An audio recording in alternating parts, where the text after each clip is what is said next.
So let's talk about the U.S. debt ceiling. And the U.S. debt ceiling debate has caused people to realistically consider the once unthinkable prospect of a potential U.S. default, wherein Washington declares it's unable to pay the debts it owes to everyone.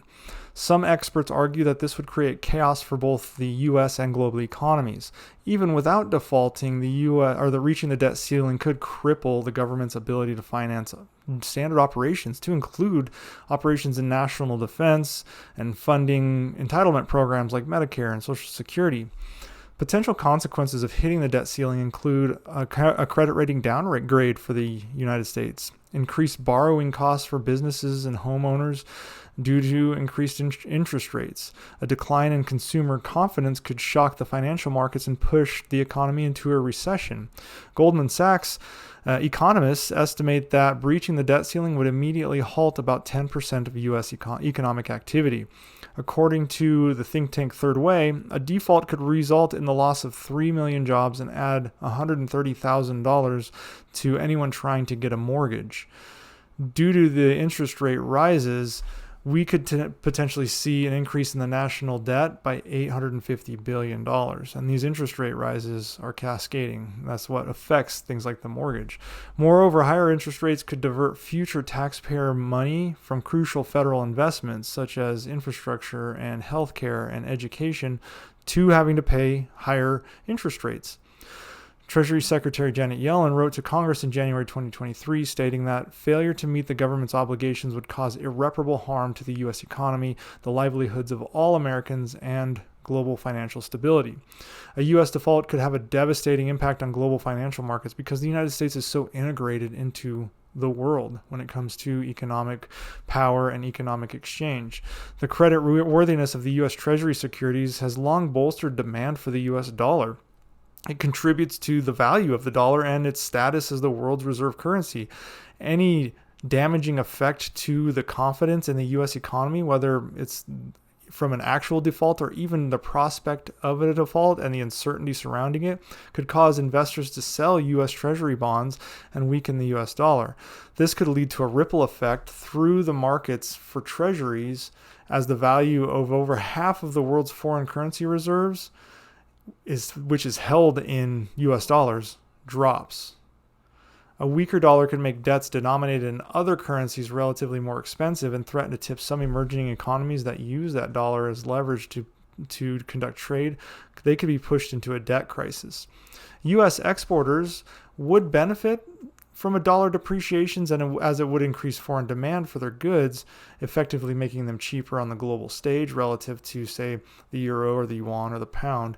However, these firms would also face big time increases in costs to borrow as the interest rates would rise. Dollar instability could also benefit countries like China, who has long wanted to increase its position as a global reserve currency holder, as one that has created the global reserve currency with the yuan. Currently, they sit at about 3% of the world's allocated foreign reserves, so they're far away from doing this. But a weakening dollar due to instability in the U.S. or a lack of confidence can cause that to rise. If congressional negotiations over the debt ceiling are not resolved, there are some things the Treasury can do to stave off a default for several months. Temporary actions that they generally call extraordinary measures. These include suspending payments to some government employee savings programs, underinvesting in certain government funds, and delaying the auctions of securities. While the Treasury has used these measures previously in negotiations, Congress has never actually failed to raise the debt ceiling before the measures have been depleted. This year, a debt ceiling deal was reached in January 19th, but the Treasury has warned that extraordinary measures could be exhausted by June 1st. So these long impasses over the debt ceiling, they definitely shake investor confidence in the U.S. Even with the cushion of extraordinary measures, the problems can compound the closer we get to that debt ceiling. The Treasury Department has warned that political brinksmanship that engenders even the prospect of a default can be disruptive to financial markets and American businesses and families. Now, the debate over whether the debt ceiling should be revoked is actually something that is being considered as well. Some economists maintain that the debt ceiling still serves a useful purpose by creating a commitment to limit spending, a way to limit spending without having it go off the rails. They point out that previous debt ceiling debates have led to various concessions as well as curtailed spending.